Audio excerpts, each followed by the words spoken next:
So we needed a break because I, of course, need a step because I'm particularly short.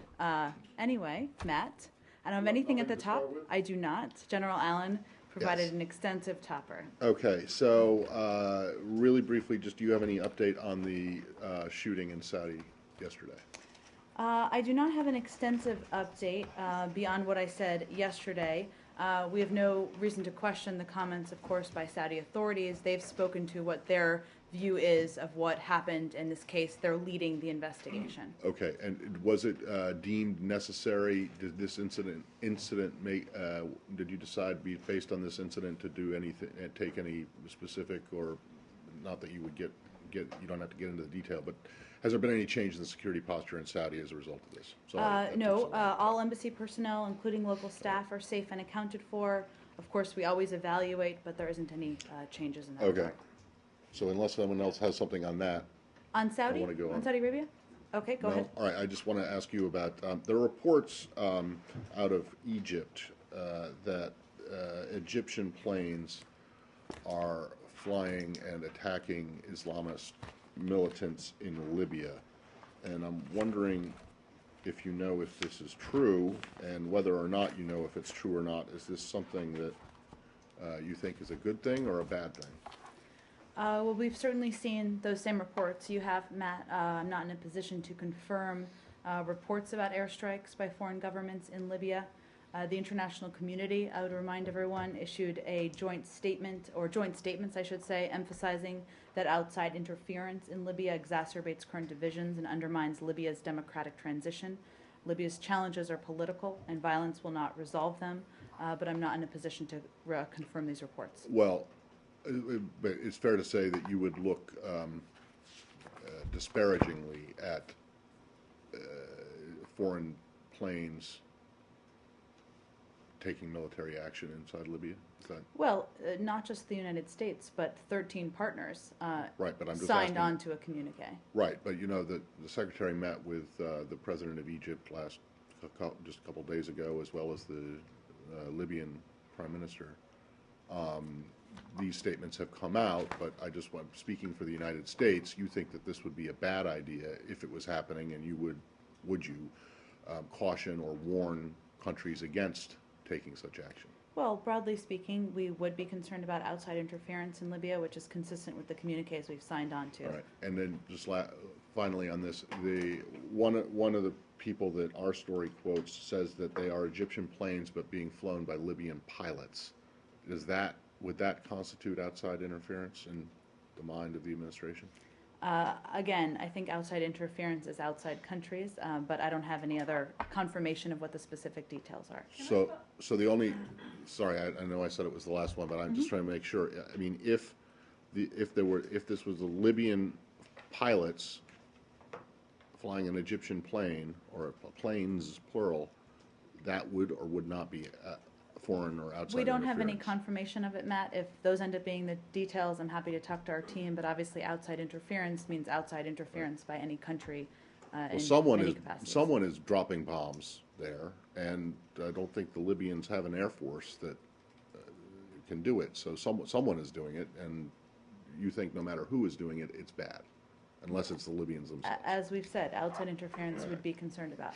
Go ahead, Elise. To kind of broaden that out, I mean, you know, while the focus is on ISIL right now, I mean, you have this situation in Libya which is growing, you know, more dire by the day. Mm-hmm. You have a very weak government also in Yemen. I mean, isn't there a concern that while, you know, that you're too closely focused on ISIS and not kind of looking at the broader kind of terrorism problem growing in the region? Well, at first I think it's important for everybody to understand that while we are certainly focused on ISIL and our efforts with the international coalition, look at Secretary Kerry's schedule over the last couple of days, and look at the work by a number of officials that aren't even at that level, but still at a high level. Secretary Kerry had a meeting to discuss Libya. He met with Foreign Minister Lavrov to discuss Ukraine and other issues. We are continuing to work on a range of other issues at the same time while still working with the international coalition. That's why it was so important to have General Allen and Ambassador McGurk in charge of the coalition on a day-to-day basis. But I mean, you know, isn't there a concern that like things are getting out of control in both countries? I mean, can you talk to the you just put out another rewards for justice for 45 million for 8 people in Yemen. I mean, it seems as if there's just as much of a concern there. Well, I don't think we are taking our eye just because we are focused on ISIL. It doesn't mean we are taking our eye off the ball as it relates to other terrorist organizations and presences in other parts of the world.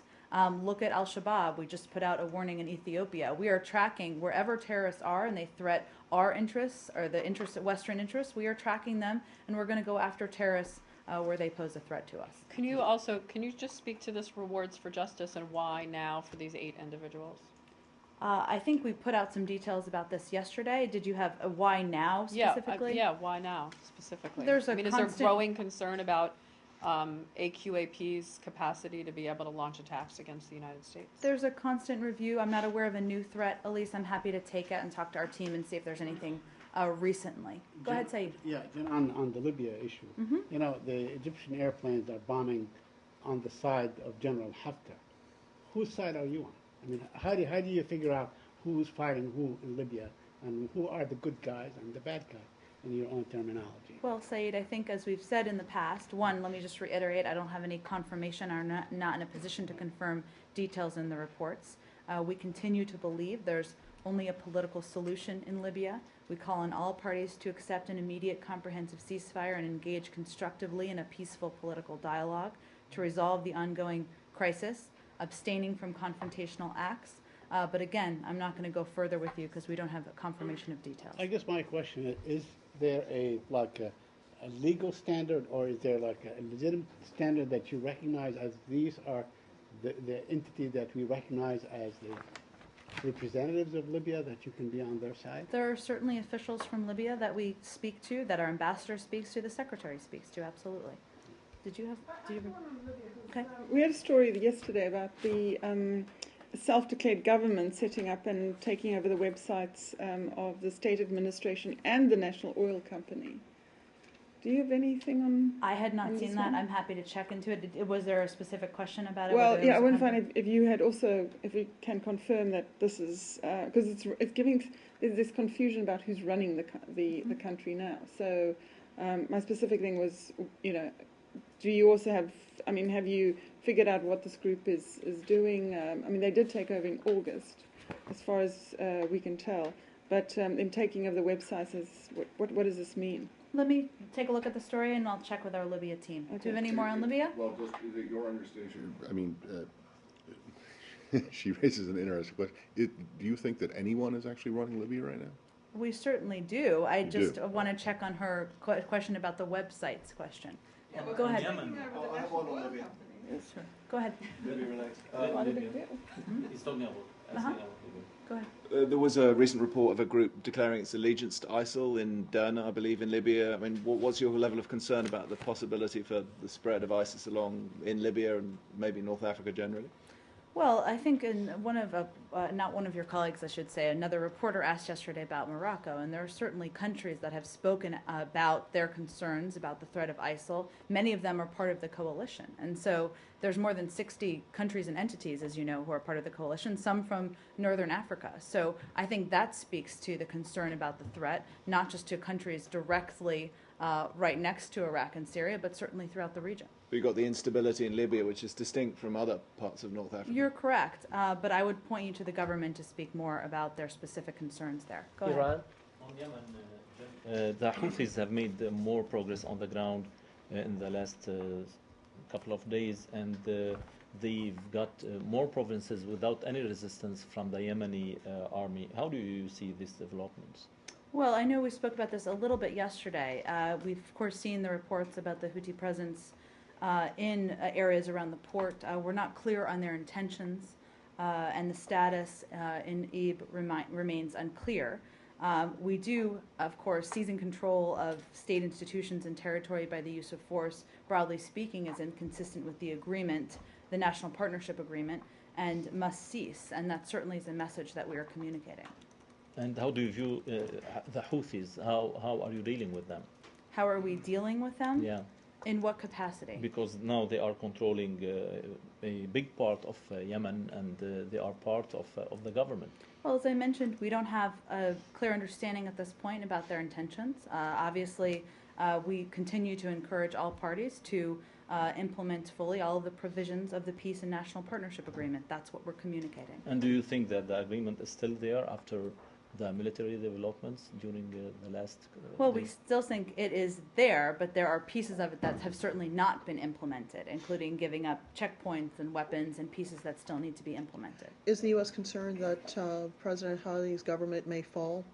That's not a concern I expressed, Ross. Just Go ahead. back to Libya for 1 second. Am I correct in thinking that when you say you certainly do think that someone is running the show in Libya, that is the person that Secretary Kerry met with and his people around him? Yes. This is the people. Earlier this weekend, I believe it was. Right. This is the group that has set up shop in Tobruk. Yeah. And you think that they actually have control? Well, certainly we think there are a range of government officials we are in close contact with. It's a difficult situation in Libya.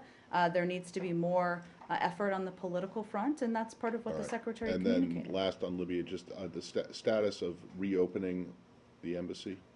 I don't have any Nothing update in on that. I don't believe there's been a change in that status. One question on Iran. Let's just finish Libya. Any more on Libya? Okay. On Iran, go ahead. Khalid Azizi, he's the leader of the Kurdistan Democratic Party of Iran. He's an Iranian opposition figure. He said that he met with the State Department official from the Near East desk for more than 1 hour. So my question is, while you are negotiating with Iran over the nuclear program, what level of relationship do you keep with the Iranian opposition figures, such as Mr. Azizi? I don't have any confirmation of that meeting. I'm happy to check and see if that Do you took have, place. broadly speaking, do you have any sort of relationship with the Iranian opposition figures at the moment? I'd have to check and see, not that I'm aware of. Thanks. On Russia.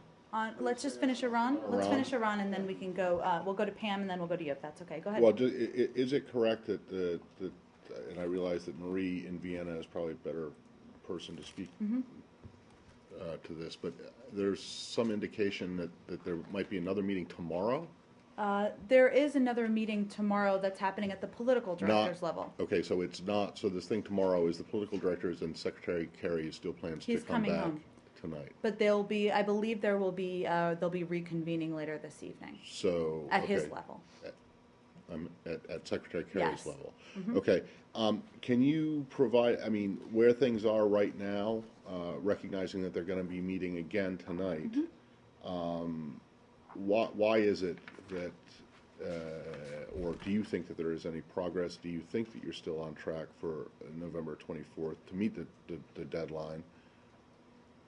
Well, I think as the Secretary said just yesterday, I believe it was. Yeah, but that was before the meeting today, so. Sure. We continue to have, I don't have an update from the meeting. They're obviously reconvening this evening because it's an opportunity to talk through these issues. We still have some tough issues to resolve. That hasn't changed, but we remain focused on the 24th, and our intent is to get a comprehensive agreement by the 24th. Any more on Iran? Okay, we'll move on. I promised Pam we'd go next. Go ahead, Pam. Two questions on Syria. The first one deals with Kobani. White House spokesman Josh Earnest has said while the U.S. Does not want Kobani to fall, airstrikes alone can only do so much.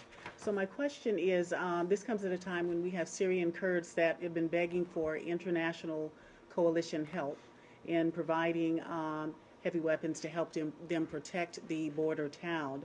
Does the United States have the authority under its own laws to arm the Kurdish fighters, and if so, will the U.S. move in the direction to do so? Well, our policy hasn't changed in that regard. Our focus continues to be on airstrikes, which we've increased, as you know, over the course of the last several days. And I think what Josh was referring to is the fact that obviously there needs to be action on the ground in order to work with the airstrikes or complement the airstrikes and push back on ISIL. We've seen some of that, but clearly more needs to be done. So I'm not going to speculate on legal authority when we haven't made the decision to do that. Jen, today, Deputy Prime Minister, Turkish Deputy Prime Minister Bülent Arınç said that Kobani was empty of civilians. There were no civilians in Kobani, only fighters, about 1,000 fighters. Is that true? Can you confirm that? And if that is true, how does that figure in terms of sort of the bombardment strategy? Would that give the U.S. more latitude to bomb more and so on? Well, Said, I think that's a reflection of the fact that Turkey continues to, and General Allen spoke to this, continues to allow refugees across the border, and we've seen over the course of the last several days more and more refugees continuing to go across the border. I said a couple of days ago that we believe there were very few civilians who were left. I don't have any confirmation of the number 0 or any specific number for you. But can you confirm that most of the civilian population has taken refuge in Turkey? I think, Of as the we've been Kobani? saying, there were very few left as a couple of days ago. Any more? Let's finish. Let's finish Turkey. Go ahead. I have a question about ISIS in Iraq. Okay, go ahead. Go ahead. Sorry, you're sitting in a different place. It's throwing me off. Go ahead. You just stated that in addition to airstrikes, also there needs to be an action on the ground in Kobani. What do you mean by there needs to be action on the ground? I'm not referring to obviously U.S. forces. I'm referring to obviously there's work on the ground by the PYD and others to push back on the ISIL threat in that part of Syria. That's what I'm referring to. I think they are doing what they can, but they say they need heavy weapons. I think that's the dilemma or the problem now out there. You are saying that action needs to be done, and PYD says they do what they can, but they need heavy weapons. Our focus remains on airstrikes. We think that is a step that helps push back. As has been noted, there are very few civilians left. I don't think I have any other update on Kobani than that. On Turkey. On Turkey? Go ahead. The Turkish Air Force conduct airstrikes against the Kurds. At the same time, they operate in the area closer to what the coalition is conducting airstrike. Are those airstrikes from the Turkish Air Force coordinated with the coalition? Does the United States have a previous knowledge of those airstrikes that occurred in the past and any future airstrikes? And one more thing about training the opposition. Now, it's been divided now between Turkey and Saudi Arabia. Who's going to take the lead in training those? Is it going to be a rivalry, going to be competition? What's the situation? It's unlikely, I think, that Saudi Arabia or Turkey would put it that way. As General Allen mentioned, the discussion with Turkey about specifically how this will work and the role they'll play is ongoing. So I don't have an exact breakdown, and I expect to the degree we give that, it would come from the military. And as it relates to your first question, I addressed this a bit yesterday. I'm not going to get into any specifics of our conversations with Turkey. Certainly, if they partake in airstrikes or more military action as it relates to the coalition, we would be engaged in that, and that would be coordinated through our military counterparts. But can I follow up on this? Sure. Isn't it odd that you're having airstrike around Kobani to help the Kurdish, while the Turkish Air Force is hitting the people who are attempting to help? Well, as I mentioned yesterday, where these strikes went from Turkey, as I understand it, is more than 100 miles away from Kobani. We're talking about, there were reports that, which I still don't have confirmation of, and you certainly all could seek those, from Turkish officials, that they had been struck by the PKK into Turkey, and they were responding to that. That, in our view, is a separate issue from the coalition and the effort to go after ISIL. Can we finish Turkey first? Turkey? Any more in Turkey? Go ahead, Ali. I just want a logistics question. Sure. I don't believe he mentioned it, General Allen did, but I may have missed it. Did he say how long that joint CENTCOM-EUCOM team has been in Turkey and how long they will be there, and where exactly are they? Are they in Ankara? Are they in Istanbul? He did not say. I'm happy to check with DOD and see how long they have been, will be there. Okay, and he mentioned also that he was going back out to the region next week? Later this month. I'm not sure when his exact departure date is. Okay, so he did not talk about the specifics of where and when. I don't believe he gave an exact date. He said he's going next week. The Gulf, next week? Next week? And do you know? Do you have details? I don't have the details in front of me. I think this trip is still coming together. Can I follow up on something? Sure. You had said about a week ago that while what was going on with Kobani was, horrible and terrible to see, that you were striking, strategic targets in Kobani, going after the leaders, and this was more of a kind of strategic in operation. general, that's our approach. I don't think I said that specific to Kobani. Yes, part of it was we were getting convoys and trucks that were in that area, yes.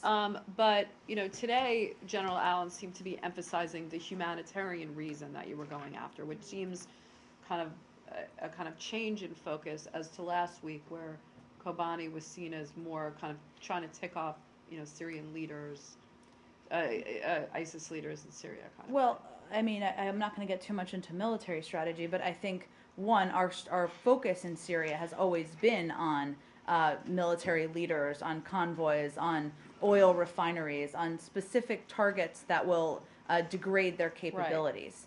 Right. So a lot of those haven't been specific. They're all over the place, I should say. And obviously, my DoD counterparts can speak more efficiently to this. In terms of the specifics of Kobani, I mean, obviously there has been a humanitarian challenge there. I don't know that I have anything more to particularly. But I mean, he seemed to be kind of emphasizing the humanitarian nature of the operation, similar to the way that the Yazidis and what you did on the mountain was more of a humanitarian operation, not any kind of strategic targeting. Well, I think we can all look at the situation in Kobani and see that the suffering of the people there, and the video that we've seen has certainly raised humanitarian concerns. But I don't think I have much more to add to what he said. Turkey? Yeah. Go ahead. You said that the Turks bombing the PKK was a separate thing from what's happening in Kobani in terms of military action, but they are obviously related because the conflict is stirring up again because of the PKK's anger about Turkey's position on Kobani. How much of a concern is there that the action in Syria is going to destabilize Turkey because of the Kurdish issue? And then a small follow-up to General Allen's briefing. Could you clarify the meaning of white space? The first question, I think, just to clarify a little bit, the first question, can you spell that out, or can you? Well, you said they weren't directly related, right? The Turks were going after the PKK 100 miles or whatever away from the front line, and that was a different conflict in Kobani. But I mean, they are related to a degree because the PKK is active in Kobani. It's angry that the Turks aren't allowing the fighters to come across, and so it's resumed its attacks. So there is a connection of some kind. And how concerned are you that the military action in Syria, especially along the border there, is going to Kobani, in that Kobani, area? yeah, is going to contribute to destabilization in Turkey? I have not heard that concern raised specifically by our people who are working on that issue. Obviously, we're all seeing what's happening in Kobani, but there will be, as we've said before, and as my counterparts at DoD have said, there will be towns that fall as a part of this. I can't predict for you what's going to happen there, but this is a larger effort that relates to going after ISIL wherever we face it, and it's bigger than one town. And your second question on white space. As I heard and understood what he said, I think he talked about it in the context of gaining back area. I'd have to check with him and see exactly what he meant, and happy to clarify that for you. Because white space sounds a lot like a buffer zone, and if he's referring only to Iraq, that might be one thing. But if he's also referring to what's going on in Syria, I mean, it would seem to be a concession,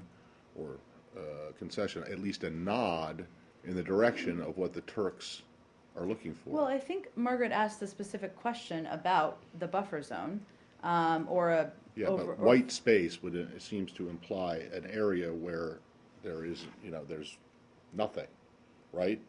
Is that not a buffer? That's creating a buffer zone? I don't believe he was intending to say that we are considering that our policy has changed. Right, but I think that it would be interesting to know exactly. Sure, but I can confirm for you that was not the intention of his comment. Let's just finish Turkey. Go ahead. Turkey. I want to go back to what Pam asked a few minutes ago about the United States arming, or not arming, in this case the Kurds. Some members of the coalition have in fact provided some arms to Kurdish fighters. So I'm just wondering if, as part of the coalition, does the United States view it as contradictory to the policy of the broader coalition if you guys are saying we're not doing that right now, and some other countries are. Is that a problem? Is that problematic if some countries are doing that? I'm happy to check with our team, Allie. I don't believe we see it as an issue, to my awareness. As a policy, we have not changed our position as the United States. Mm-hmm. But as you know, there are different countries doing different things. There are some countries doing airstrikes in Syria and not Iraq, or Iraq and not Syria. And so there are different decisions that different countries Right. have made. It just seems like this could be because it's an active act, rather than not doing airstrikes in one country versus the other, that you guys might take a position on. I'm not aware of a concern that we have, but I'm happy to check with our team on that. Turkey? Let's finish Turkey. Turkey, any more on Turkey? Okay, Iraq. Let's go to Raz. Yeah, Go ahead. one thing I noticed in the Secretary's comments overnight was the discussion he had with Foreign Minister Lavrov about helping to train Iraqi security forces. What more details do you have about this, what appears to be the first time Russia has offered to actually provide some concrete help in the fight against ISIL? I think, obviously, the Secretary read this out quite extensively yesterday during his press conference. I really don't have additional details to brief from here. Certainly, as is the case with many countries, there'll be an ongoing discussion with Russia about their contributions and what role they may play. Is it significant, though, that even though the U.S. and Russia have had many disagreements about the civil war inside Syria, that in the U.S.'s view, Russia sees ISIL enough of a threat to be willing to come into this coalition, at least in this part of the ongoing campaign? Well, Roz, I would remind you and everybody that there's certainly areas where we have disagreed, and clearly there have been areas where we have very firm principles as it relates to Ukraine and other issues that Russia doesn't agree with us on. But we've also worked with them on a range of issues in the past, whether it's reducing our nuclear stockpiles, cooperating on Syria chemical weapons, and certainly we view it as a relationship where we can work together on issues where we do have agreement, and this certainly seems to be one of them. Did the Russians indicate in any way to the Secretary and his team any concerns that they have about any radicalization of Muslims within Russia and any potential security threats that they themselves might be seeing? Not that I have heard as a readout from our team. I'd point you really to the Russians to ask them that specific question if that's a concern they have. Go ahead, Matt. This is kind of off the wall. I'm just wondering, since everyone and their mother, it seems, is saying that this is not just a military operation, that the coalition is involved in all sorts of things, and there's a big diplomatic component to it. Did you guys have any say in the name that has been given to this operation? I think we are aware of it, but I believe it was chosen by the Pentagon. You wouldn't have preferred something different, negotiated compromise or something like that? We are the diplomats over here, Matt, but we will allow our DoD so you're colleagues okay to with name their projects. You're okay with inherent resolve, even as it covers the diplomatic portion of it. We support the naming rights of our colleagues at the Pentagon. Hold on, we're getting a little out of order here. Outside, I promise I'll get to you, but I just want to get to these two because they've been raising their hand. Go ahead in the back. On Russia. Yesterday, after talks with well, we kind of jumped around because we went to Russia and then Iraq, but we can come back to Iraq. Go ahead. Okay. Yesterday, after talks with Minister Lavrov, to me it seemed that Secretary Kerry was sounding like a bit different from what he was previously. In terms of, he never mentioned any word as isolation of Russia, for example, but he talked a lot about cooperation with Russia on other issues like ISIS, Iran, and others. Obviously, differences on Ukraine are still there, but they don't seem to be an obstacle for cooperation on other areas anymore. So, would that be correct to say that U.S. is no longer seeking isolation of Russia? I mean political, not economic sense, but political isolation. Well, I think as I noted in response to, I think, Raz's question, and now I've forgotten who asked the Russia question, there are still, Ukraine was an issue that was discussed at length during the meeting, and Secretary Kerry pressed in particular on the need for the full implementation of all of the 12 points of the September 5th Minsk Agreement, and he also emphasized that only through legitimate elections in Ukraine and through additional steps that Russia needs to take can we return to a place where we have some agreement on the issue. That the fact is, though, we have disagreement on that, and we're hoping to get to an area of more agreement. But there are still areas where we can work together. There have been a range of conversations with Russia over the course of the last 8 months to a year, even while we've had disagreement on Ukraine, and we think we can work together on issues, even when there are some we disagree on. Okay, and just to follow up on her question, was that Russia who offered help on ISIS, or was that United States who asked for help? Of course, ISIL was a discussion during the meeting, but certainly it's Russia's decision to make about what their contributions would be. Okay, can we finish? Do we have any more in Russia? I've sort of lost control in here a little bit today. Let's go back to Iraq. Is that right? Okay. I have a quick okay, question go ahead. on the plan to arm the Sunni tribes, the Anbar Sunni tribes. There's apparently a plan to arm and equip about 6 divisions. Would that be akin to the Awakening Council that General Petraeus began back in 2007? Would it fall under General Allen, or would it fall under a different group, since it is in the fight against ISIS? I think, Said, what you're referring to is our effort to create a National Guard, which is slightly different from the Sunni Awakening. Certainly it's working with Sunni tribes, but there'd be some slight differences in the sense that we want this to be a part of the Iraqi security forces, and something that is, I shouldn't say we, the Iraqi government does, and certainly is something we support and think is a wise way of going about it, so that there's a longer term strategy here, and it's not just a temporary, though effective, approach. Any more on Iraq? Egypt. Iraq, okay. Barbara, Iraq? Go ahead. Amnesty International has released a report documenting Shiite militias abducting and killing Sunni civilians in retaliation for Islamic State attacks without any response from the government. Is this something that you've raised with Baghdad? And also, how do you see this playing into these efforts to reform what is the Shiite-dominated army? How much of an obstacle is that? Well, let me first say we're deeply concerned by these reports. It's clear that terrorist attacks by ISIL in Iraq have aimed at sowing divisions among Iraqis, and certainly part of the effort of the new government was to govern in a more inclusive manner and bring in all of the political factions as a part of one effort to unite as a government, but also oppose ISIL. So we believe and agree that it's critically important that the government of Iraq regulate volunteers under the security structure of the state to ensure that there is accountability in the fight against ISIL. And certainly Prime Minister Abadi has also noted this importance. So broadly speaking, we've raised the issue of the importance of governing in an inclusive manner and having accountability. In terms of this specific report, Barbara, I'd have to check and see if this specific report has been raised. But this issue itself, which has been around for a while, how much concern is there about how that affects the reform of the security forces, and how much of an obstacle it is?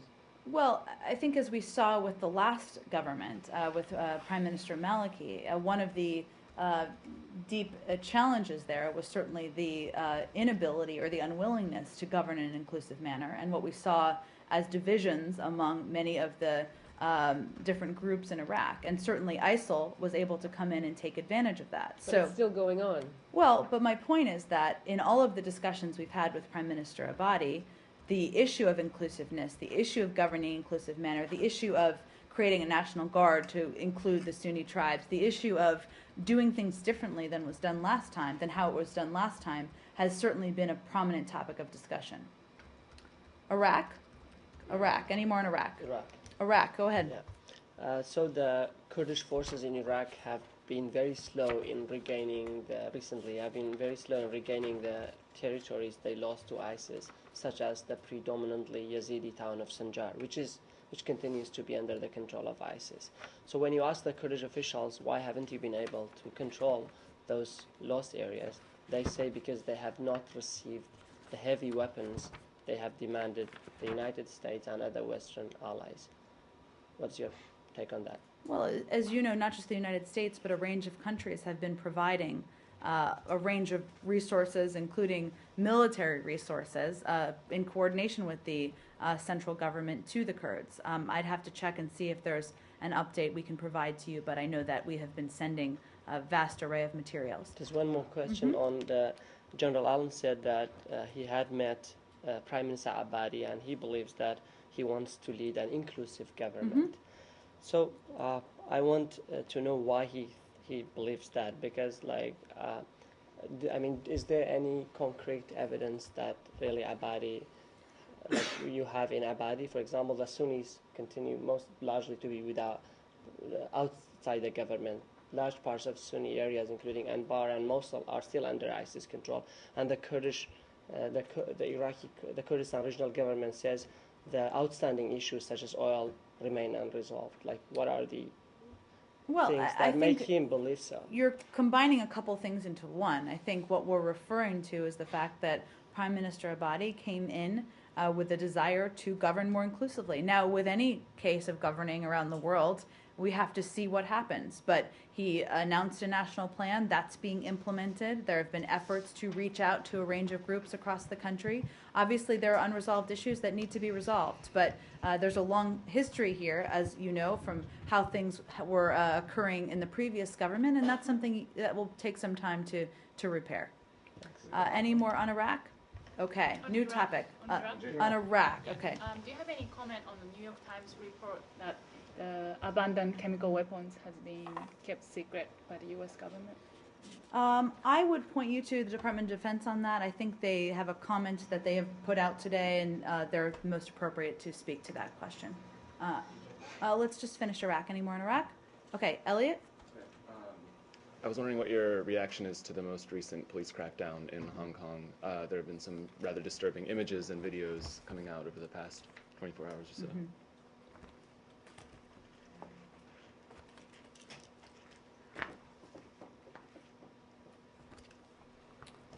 Well, we are deeply concerned by reports of police beating a protester in Hong Kong and encourage Hong Kong authorities to carry out a swift, transparent, and complete investigation into the incident.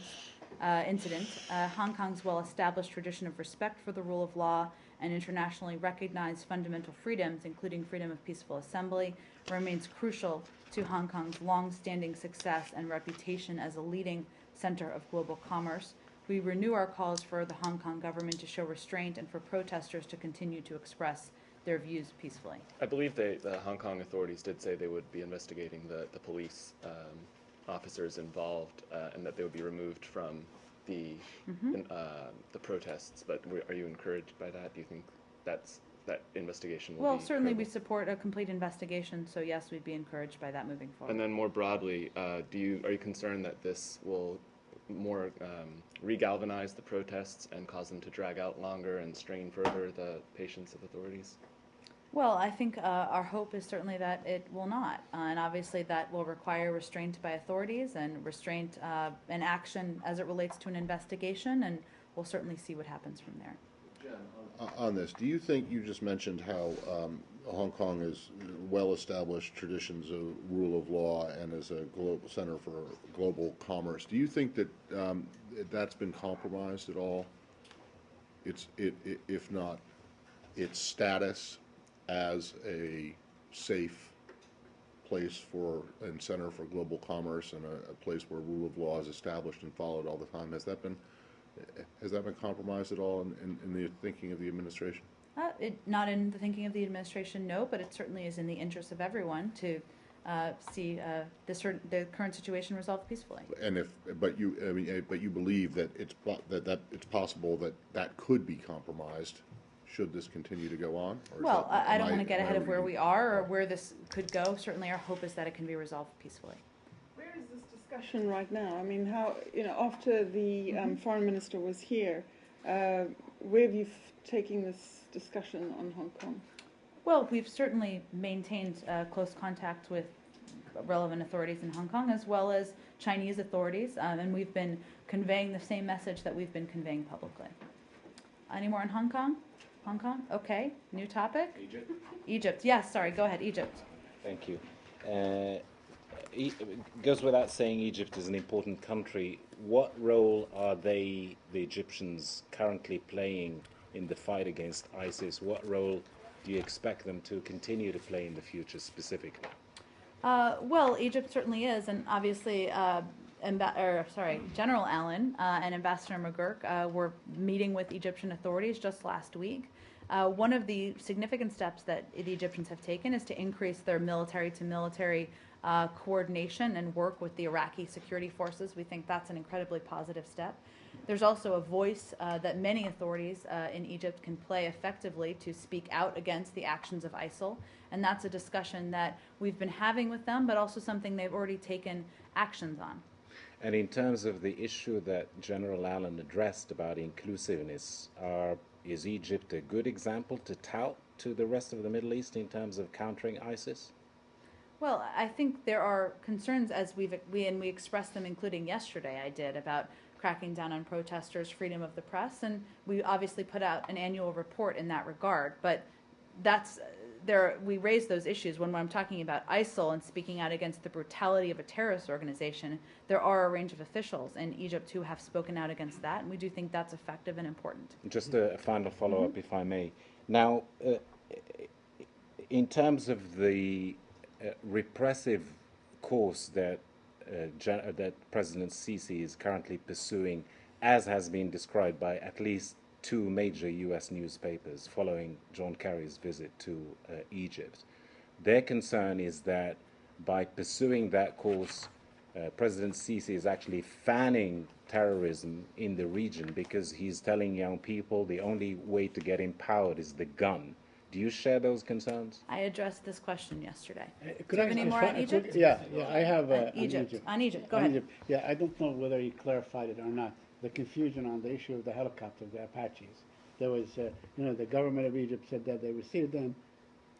Apparently, you said that they have not been delivered. Could you at least clarify that for us? Have they I received don't think them? there should be any confusion. I think we announced a couple of weeks ago that they were being delivered. So the statement by the Egyptian government that they are in possession of the Apaches is true. Yes, we Okay, thank announced several weeks ago that we were delivering them. So. Because there was this the other day. I think there was a statement saying. Well, that we announced. you I have not believe it was. delivered them Let yet. me finish saying. I believe it was the end of August when we announced that we would be delivering the Apaches. In terms of whether they were physically delivered, I think the Egyptians would certainly know that. But we announced that they were going to be delivered. Jen? On Egypt. On Yes. Egypt. Go ahead. Does the U.S. play any role to reconcile Egypt and Qatar, especially both of them are members of the coalition? Well, I think I'd point you to the fact that there have been a range of meetings, including when the Secretary was in Jeddah, when we were in New York at UNGA, where officials from both countries, and including other countries where there have been disagreements about a range of issues, have stood together, sat at the same table, and talked about their agreement about the fight against ISIL. So certainly in that regard, we're working with all of them, but we encourage them to have dialogues with each other. Thank you. Go ahead. Is there evidence that ISIS and its followers have surfaced in North Africa? I think James asked the question about Morocco yesterday. I have a little bit of something Okay. on that, and somebody else asked this sort of a little bit earlier. There are a range of countries that obviously are a part of our coalition, some in Northern Africa, that have concerns. Each country is certainly the expert on where this threat is posed. As it relates to Morocco, let me just pull up. What we've seen is that Moroccan authorities have taken legal, judicial, and law enforcement steps to stem the flow of Moroccans traveling to Syria and Iraq to volunteer as foreign fighters. Morocco has since at least July issued statements and alerts indicating concerns about the possibility of terrorist attacks and has a variety of security and law enforcement measures in place to prevent attacks. So ISIL poses a threat to the broader region, our international partners, and the United States, and we have specifically, and they have specifically, I should say, ISIL has specifically threatened Morocco and other members of the anti-ISIL coalition, so hence they've taken steps. Well, what are you telling American interests abroad there, like businesses and citizens, about this particular threat from Morocco or just anything that you've seen from ISIS in that part of the region? Well, as we have information that we should provide to travelers or citizens in Morocco or any country in Northern Africa, we'll certainly provide that. I'm sure we can get you the latest travel warning from Morocco. If that's helpful. And on the Rewards for Justice program, why did you wait 4 years when they had been leaders of AQAP? Elise asked a question about why now. I'm happy to check with our CT Okay. team and see if there's some more specifics that we can get to all of you on that. Ebola. Go ahead.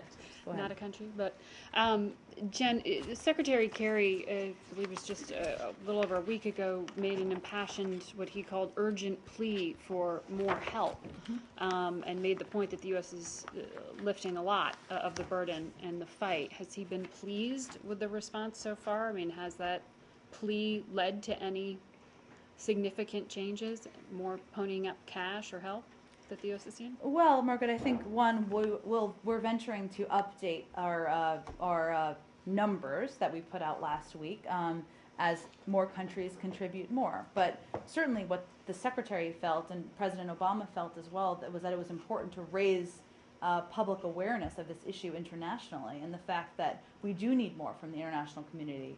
So that has been a point of discussion since. The Secretary also has made a range of calls to officials from around the world, including Japan, including South Korea, a range of countries about what role and what contributions they can play.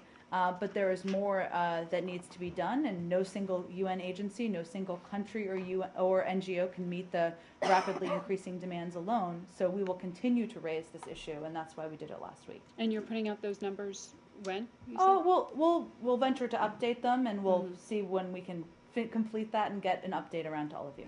You just mentioned Japan and South Korea. The Secretary himself mentioned China. Should we assume from that these three particularly wealthy countries are ones that you do not think are carrying their share of I actually didn't mention it for that purpose at all. I just know that he had spoken with them recently. He's been doing a range of calls with countries about but he's not calling what people we're doing. Who are right, but he's not calling up people who are already contributing and saying thanks. Is he? Maybe he is. He's calling. Sure, he is. He's calling a range of countries to even who have contributed a great deal. But isn't his priority isn't calling up other countries to get them to do more? That's part of it, but it's also about updating on our efforts and what we're seeing as the emerging threat and our tracking from here. Also on this, there are calls that are growing on the Hill for travel bans, that kind of thing. I understand that the White House has already spoken to that, saying, no, you're opposed to it. But apart from that, and this is a State Department issue, there are also calls for the visa operations to be at least temporarily suspended in the most affected countries. You said before, I think earlier this week, that they're still operating as normal. Is that going to continue? They will continue operating as normal? You don't plan to reduce or even suspend visa issuance? Well, we're constantly evaluating that, so we'll see if anything is required to happen in the future. But the reason why is the same reason why our health officials have recommended against a travel ban and said it would be counterproductive. And that's because affecting or closing the borders in the view of health officials would make it much harder to stop the epidemic or preventing individuals from traveling. But stop, if you halt visa issuance in these countries, it doesn't stop anyone from going there to help, and it doesn't stop anyone who already has a visa from coming in, but it would prevent new people who are newly getting visas from leaving the country, and I'm not sure. I understand so it's a separate there's issue no than closing planned off the changes border. at this point in time that I'm aware of, Matt, to that, and we obviously work with health officials to determine what steps need to be taken. We constantly evaluate that. Jen, a quick question on the Palestine-Israel issue. Well, let's finish Ebola. Go ahead. How much of this appeal or discussion that the Secretary's having with countries on giving more money towards this is about new funding and not repackaging aid, taking away from money that's already been allocated in these countries? A big part of it is about new funding and the need for more resources and more equipment and more personnel, and that's certainly a part of the discussion he's having. But I think it's important to note there are a range of countries that are helping, and just because he's calling countries, it doesn't mean it's because they're not helping. Oftentimes there are countries that have been very involved that have asked to stay abreast and updated on what we're doing from here. No, but a lot of people are helping, but a lot of them are repackaging their aid, including the EU. So that has become a huge concern within the development community about where the aid is coming from. Because once you take from already committed aid, who's going to pay for those projects in these countries, which have you got huge needs. Yes, So that you've was raised a valid point. Okay, well, what's your answer? Well, no, I think, as I said before, I think obviously additional aid and more assistance and more equipment and personnel. We're doing that from the United States. We feel this is a national security issue and one that many countries can do more to assist on. And then can I just ask, are you proposing that the money go into the UN Trust Fund, or where is all this money going into? Because as far as I can see from a list of countries, only Colombia has actually become stumped up cash of about 100,000. Well, we've given through a range of ways. Let me check on that, Leslie. It's a good question, what we're recommending in terms of where people send their contributions. Is the Secretary also asking other countries how many doctors, nurses, sanitation specialists, those types of folks can actually be deployed to these countries? Because groups such as Doctors Without Borders say the money is nice, but what's really needed are people to actually provide services. Personnel is certainly a part of the discussion, Roz. And on that note, the Cubans have actually stepped up with, do you have anything to say? Anything nice to say about Cuba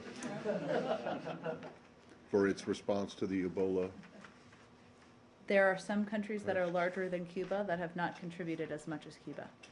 That's the nicest thing you can say about it? I would say we would welcome the support from a range of countries and obviously their contribution. Including, Seriously, all joking aside, why can't you I wasn't just say- joking.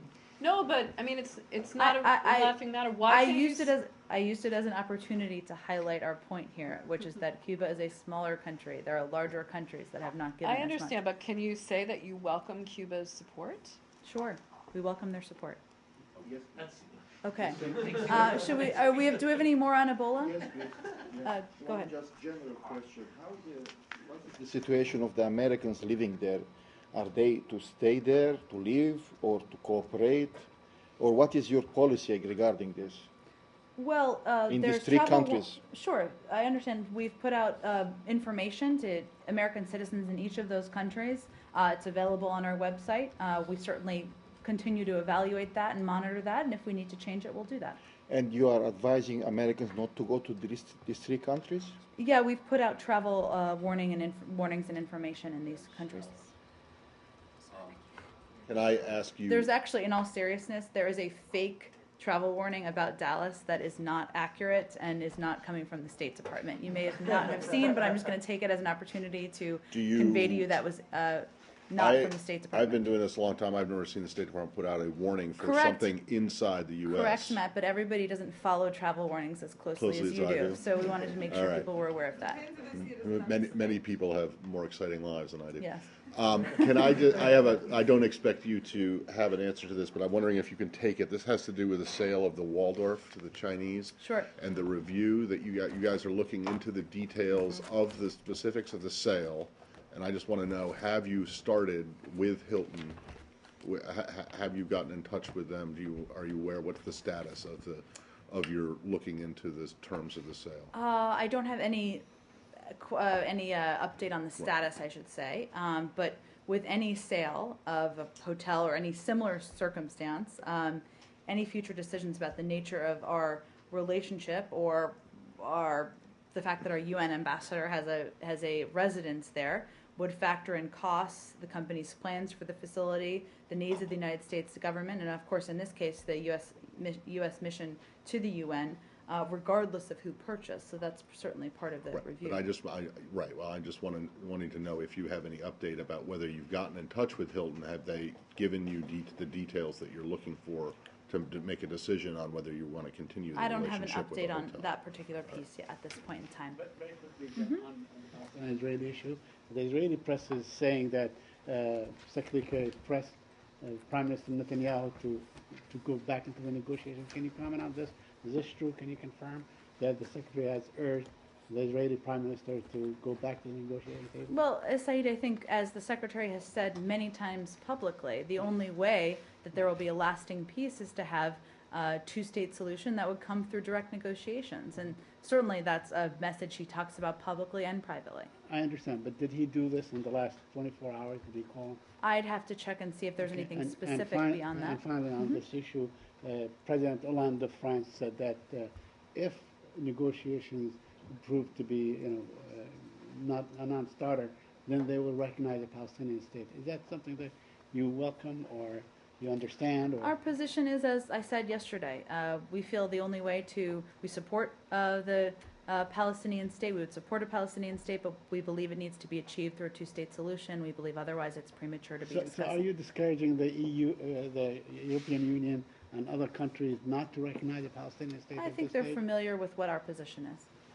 Let's do a couple more here. Okay, coalition question. Okay, go ahead. There's a perception And then out we'll go to there. Pam. Perception out there in New Zealand that because it's listed as one of the 60 nations that are partner countries and was participating as the 21 nations at a military level that met with the president yesterday, that maybe it's part of this military coalition. And so the question is essentially how does the State Department see New Zealand's contribution? Do you foresee potentially asking for military capabilities, or does its role fall in other areas as you see it? Well, with any country, it's a discussion and one where we determine through conversations with a country like New Zealand what role they're willing to play, what role they're capable of playing. And certainly there are many countries that will play a military role, many that will not. And certainly the discussion with New Zealand, as it is with any other country, is about all of the 5 lines of effort and not just military contributions. So I have nothing to preview for you more than that. I would point you to our colleagues in New Zealand for that. Go ahead, Pam. The Holocaust Museum has opened an exhibit that shows photos of torture victims in Syria. It's my understanding these photos are a subset of a larger collection that the State Department has in its possession that were obtained by a Syrian official who defected. The Syrian government has said the photos are fake. 2 questions. First of all, what is the State Department's reaction to the public display of these photos? And then secondly, is there concern about the timing of this, considering the U.S. is involved in airstrikes over Syria, that this might further raise tensions between the U.S. and Syria?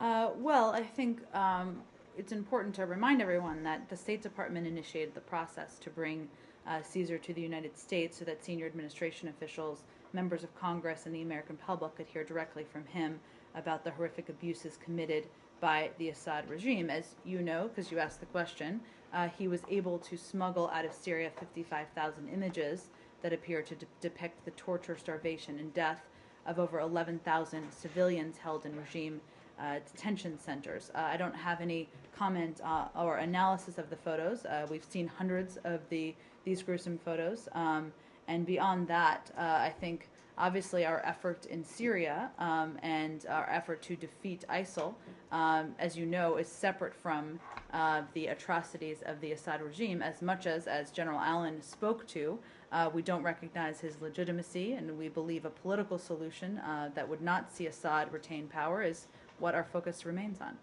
Curious about, hold on a second, your choice of language, that appear to depict? That depict, I mean the photos depict. Okay, you don't have any doubt that these photographs are real, do you? We've certainly. I mean, otherwise, I'm not sure why you would be providing them to anyone to put up as evidence of genocide. Photos are still being analyzed, Matt. I don't have anything new in that regard. Right, but they don't appear to depict. They actually do depict, correct? Or are you being careful and hedging it? I'm being careful because they will be looked at. They're still being looked at. But obviously, we facilitated Caesar coming here to talk about the photos. So you believe that they are authentic? They appear to, but I'm not going to get ahead of the conclusion of the analysis process. So if you're still in an analysis project, why would you facilitate them being shown at this museum, and what is your involvement in the project? I'd have to check on that specifically, Elise. I'm not sure what our involvement is with the museum specifically, if there is an involvement by the State Department. Let's just do a couple more. Go ahead. Go ahead. Right there. Go ahead. Yeah. Thank you. All right. Japan. Okay. President Obama spoke yesterday with Prime Minister Abe, and President Obama underscored the importance of enhancing communication and the cooperation among U.S. allies, which means I think it's Japan and South Korea, in Northeast Asia, in order to ensure stable relations over the long term, which means that the United States still have a concern about both countries' relationship, or you see no progress in this last couple of months? Well, I think we continue to believe that productive relationships between countries in the region is good for regional stability and peace and security. And having a discussion about that is not something you have one time. You have an ongoing discussion about that. So it's not reflecting a new concern as much as an ongoing commitment to the region and wanting to see security and stability in the region.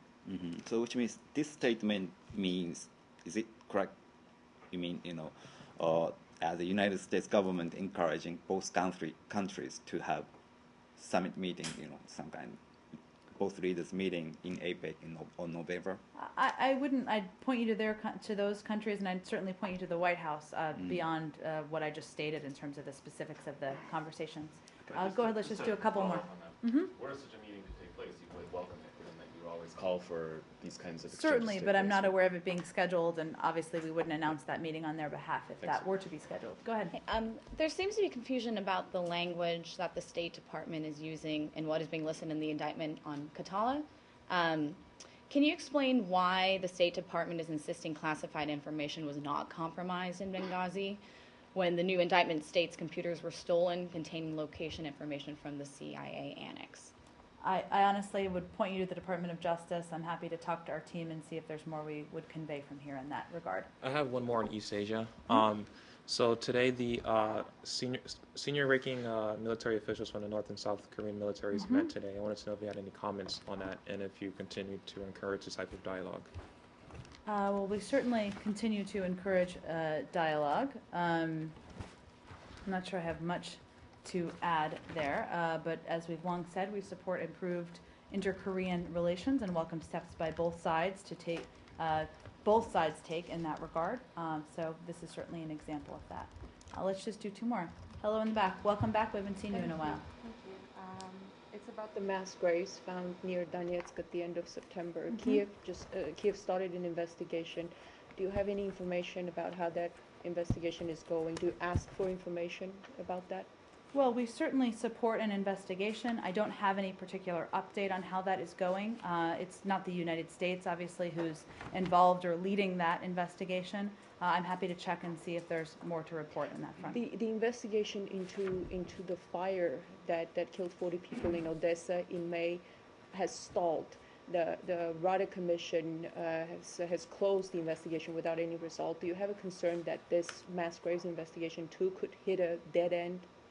Well, we certainly want to see the investigation move forward. I understand there's been some challenges there were in the past about access to the area that was being blocked by separatists. I'd have to get an update on that and see if that continues to be the case. But as we've said before, we support the investigation.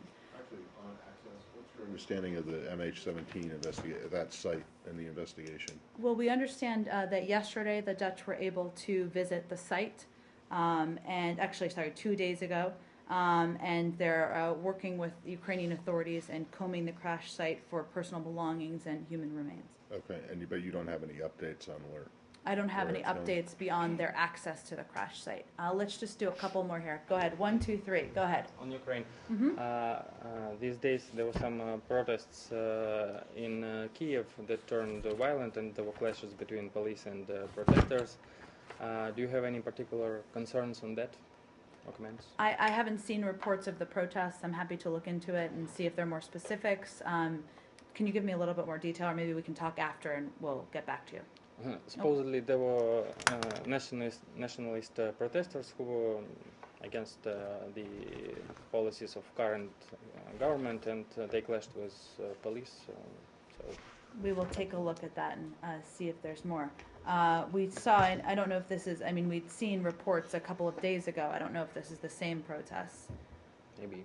Why don't we talk after and we'll see if we can get you something more specific. Serbia has accused Albania of what it's calling a deliberate political provocation. And this involves an Albanian banner flying during a soccer match with Serbia. It led to a confrontation during the match. Do you have any reaction to that? Well, it's very unfortunate that this football match was interrupted by violence. Sports have such a vast and proven potential to unite people across multiple boundaries. And when violence and intolerance intrude upon such potential, it's disappointing to all involved, the athletes, the spectators, the fans, and their nations. The U.S. Embassy, of course, did not have any role in anything that may have taken place last night. So was it your drone flying the flag? We did not have any involvement, Matt. You know, countries have fought war, or at least one war, over a football match before. Sports creates a lot of emotions. Do you know if there has been any, has there been any contact with either the Albanians or the Serbs from the from U.S. officials about this? Not that I'm aware of. We can check and see if there has been. Go ahead. Last one in the back. Do you remember when was the last time Secretary Kerry spoke with South Korean officials about Ebola? He spoke with the foreign minister. One moment, I can get you the date. I think it was earlier this week, actually.